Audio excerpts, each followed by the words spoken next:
Hi everybody, welcome back to my channel mumma and Shivay, जहां पर हम बात करते हैं आपकी प्रेगनेंसी के बारे में और आपके बच्चों के बारे में।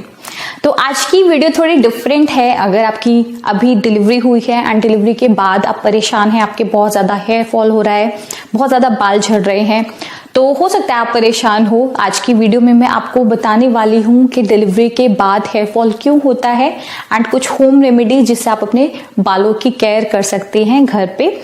तो बिना किसी देरी के वीडियो स्टार्ट करते हैं।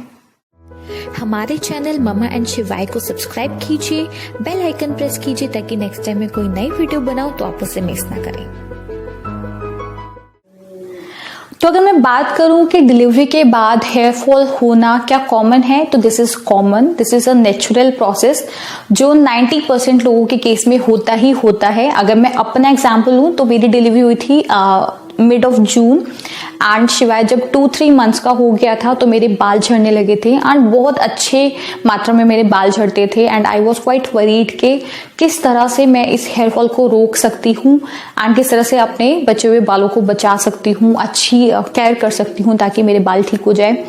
तो बहुत सारी चीज़ों के बाद मैंने अपने डॉक्टर से कंसल्ट किया कि मेरे हेयर फॉल बहुत ज़्यादा हो रहा है, बाल बहुत ज़्यादा गिर रहे हैं, क्या करना चाहिए। तो मेरे डॉक्टर ने मुझे समझाया, सबसे पहले समझाया मुझे कि हेयर्स की एक साइकिल होती है। उस हेयर के साइकिल में 3 फेजेस होते हैं। फर्स्ट फेज होता है आपके जो हेयर्स हैं वो ग्रो करते हैं।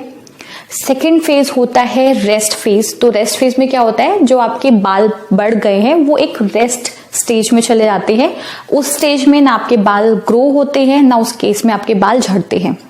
तो रेस्ट स्टेज के बाद थर्ड स्टेज आता है आपका हेयर फॉल स्टेज, जिसमें आपके बाल जो रेस्ट फेज में गए थे वो झड़ने शुरू हो जाते हैं। तो बाल झड़ने के बाद फिर से रिपीट होता है आपका हेयर ग्रोथ वाला फर्स्ट फेज, जिसमें आपके फिर से हेयर ग्रोथ होती है, फिर से आपके बाल रेस्टिंग फेज में जाते हैं एंड जितने बाल आपके रेस्ट फेज में गए हैं वो थर्ड फेज में जाने के बाद हेयर फॉल के थ्रू शेड हो जाते हैं। तो दिस इज अ प्रोसेस कि आपके बाल ग्रो हुए, उसके बाद वो रेस्टिंग फेज में गए एंड फिर उसके बाद वो शेड हो गए। अब जितने बाल आपके शेड हुए हैं वो फिर से रीग्रोथ के लिए आते हैं एंड आपके बालों का जो वॉल्यूम है वो मेंटेन रहता है इस तरह से। तो प्रेगनेंसी में क्या होता है, जब आप प्रेग्नेंट होते हैं तो आपकी बॉडी में बहुत सारे हार्मोनल चेंजेस होते हैं।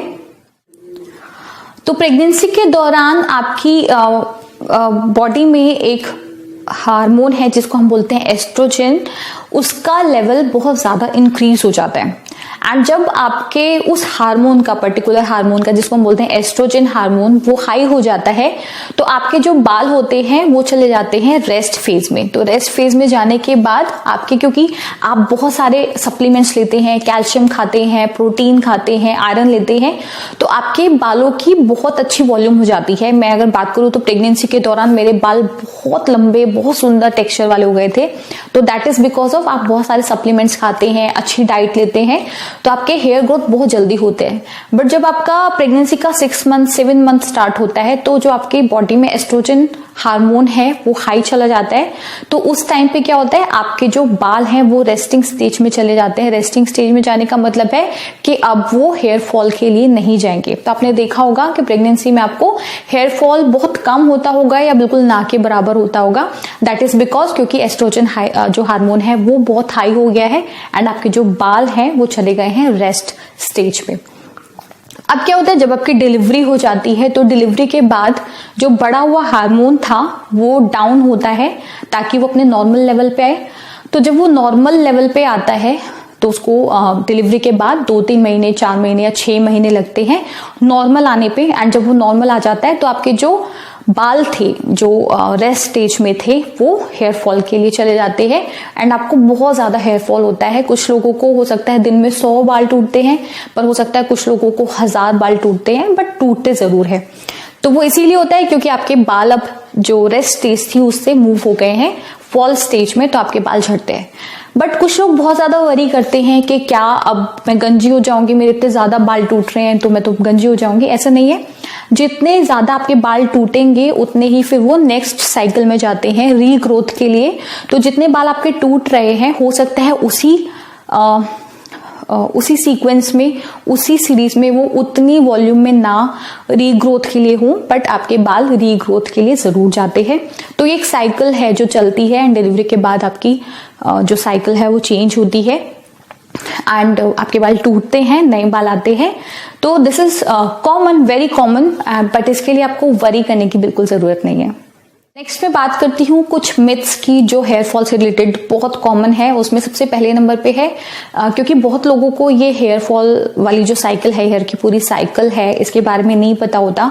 तो लोग सोचते हैं कि डिलीवरी के बाद हम वीक हो गए हैं, हमारे अंदर वीकनेस आ गई है, इस वजह से हमारा हेयर फॉल हो रहा है। तो ऐसा बिल्कुल भी नहीं है। आपका हेयर फॉल जो मैंने आपको अभी प्रोसेस बताया है सिर्फ उस रीजन से होता है।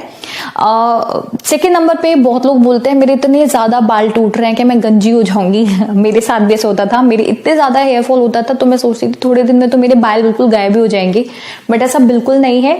जितनी स्पीड से आपके बाल शेड हो रहे हैं, हो सकता है उसी स्पीड से ग्रो ना हो, बट जो ग्रोथ है बालों की, जो साइकिल है बालों का, उसमें जब रीग्रोथ वाले फेज में आपके बाल आते हैं तो आपके नए बाल आते हैं। एंड ऐसा बिल्कुल भी नहीं है कि आपके बाल सिर्फ झड़ेंगे, नए बाल भी आते हैं।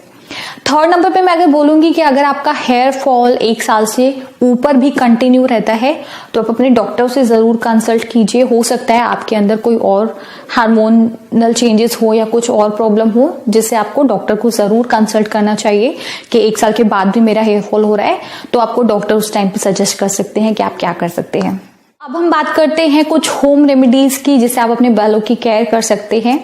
उसमें सबसे पहले नंबर पे है कि कोई हार्श केमिकल के जो शैम्पूज आते हैं या कोई कंडीशनर आते हैं वो आपको डिलीवरी के बाद यूज नहीं करने हैं। जो नॉर्मल प्रोडक्ट्स होते हैं, जो कम केमिकल वाले होते हैं, उनमें अपने बालों की केयर कीजिए, क्योंकि हार्ड केमिकल से बाल और ज्यादा रफ होते हैं और ज्यादा टूटते हैं। तो बिना केमिकल वाले जो शैम्पूज होते हैं, जो देसी शैम्पूज होते हैं, उसमें आप इन्वेस्ट कीजिए ताकि आप अपने बालों की अच्छे से केयर कर सकें। सेकेंड नंबर पे अपने बालों की केयर करने के लिए आप कुछ नेचुरल रेमेडीज यूज कर सकते हैं, जैसे कि आप दही यूज कर सकते हैं बालों पे। ऐसे अगर आप एग वाइट यूज करना चाहते हैं तो आप एग वाइट यूज कर सकते हैं। इसके अलावा आप ध्यान रखिए कि जब भी आप अपने हेयर वॉश करें उससे पहले रात को अच्छे से अपने बालों की ऑयलिंग करें, और ऑयलिंग बहुत ज्यादा जरूरी है बालों की करना। तो पूरा जब नरिश मिलता है बालों को तो आपके बाल कम टूटते हैं। थर्ड भी बहुत जरूरी तरीका है, वो है कि जब भी आप अपने हेयर वॉश करते हैं, क्योंकि हम न्यू मदर्स होते हैं, हम लोगों के पास इतना टाइम नहीं होता, तो हम क्या करते हैं बालों को अच्छे से धो लेते हैं एंड उसके बाद कॉम्ब करना शुरू करते हैं। बट बहुत जरूरी है कि आप अपने बालों को पहले नेचुरली ड्राई होने दें, कोई ड्रायर यूज ना करें। नॉर्मल अगर आपके घर में धूप आती है प्रॉपरली तो आप अपने बालों को सुखाइए। अगर धूप नहीं आती है तो बालों को नेचुरल वे में आप ड्राई होने दीजिए। अगर आप गीले बालों में कॉम्ब करते हैं तो वो बहुत ज्यादा रीजन होता है, बाल जल्दी टूटते हैं, बाल कमजोर हो जाते हैं, तो ऐसा आपको बिल्कुल नहीं करना है। फोर्थ तरीका है कि आप अपने बालों को बहुत ज्यादा हार्शली टाई मत कीजिए। फिर से मैं बोलूंगी, क्योंकि हम न्यू मदर्स होते हैं, हम लोगों के पास टाइम नहीं होता, तो हम क्या करते हैं बालों को रफली, हमने यहाँ पे पोनी टेल बना ली या जूड़ा बना लिया, तो जूड़ा बनाते हैं हमारे बाल ना टाइट होते हैं, खिंचते हैं स्कैल्प से, तो उस रीजन से क्या होता है आपके बाल कमजोर हो जाते हैं, जल्दी टूटते हैं। फिफ्थ नंबर पे मैं बोलूंगी कि एक अच्छे कॉम्ब में इन्वेस्ट कीजिए। जो वाइड ब्रिसल्स वाले ब्रशेस होते हैं उनसे आप अपने बालों को सुलझाने की कोशिश कीजिए, वो अपने बालों के लिए यूज कीजिए। जो पतले ब्रिसल्स वाले होते हैं उनसे आपके बाल ज्यादा टूटते हैं, तो एक वाइड ब्रिसल्स वाले जो ब्रशेस होते हैं, कॉम्ब होते हैं, उनमें इन्वेस्ट कीजिए। नेक्स्ट बहुत जरूरी है कि आप डिलीवरी के बाद जो सप्लीमेंट्स आपको डॉक्टर ने दिए हैं उनको कंटिन्यू रखिए। जनरली डिलीवरी के बाद 6 महीने तक आपको डॉक्टर बोलते हैं कि आपको आयरन, कैल्शियम के जो सप्लीमेंट्स हैं वो खाने हैं, क्योंकि आपकी बॉडी में कैल्शियम की कमी हो जाती है, आयरन की कमी हो जाती है डिलीवरी के बाद। तो जो सप्लीमेंट्स हैं उनको कंटिन्यू रखिए एंड उससे आपके हेयर ग्रोथ में हेल्प मिलती है।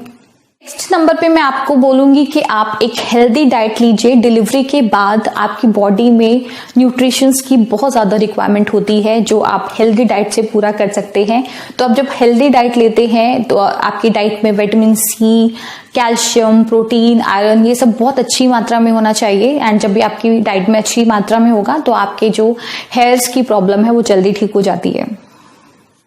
नेक्स्ट बहुत ज़रूरी है, आई डोंट नो कि सब उसे अग्री करते हैं या नहीं, बट मैंने डिलीवरी से पहले अपने बालों को चॉप कर लिया था। मेरी सिस्टर ने मुझे सजेस्ट किया था कि डिलीवरी के बाद इतने लंबे बाल तुम नहीं संभाल पाओगी, तो मैं एक पार्लर में गई थी एंड पार्लर में जाके मैंने अपने बाल चॉप करा लिए थे। जो बाल चॉप हुए थे वो बहुत ही छोटे हो गए थे। मैं आपको पिक्चर दिखाती हूँ कि मैंने किस तरह से बाल चॉप करा लिए थे एंड कितने थे उस टाइम पे।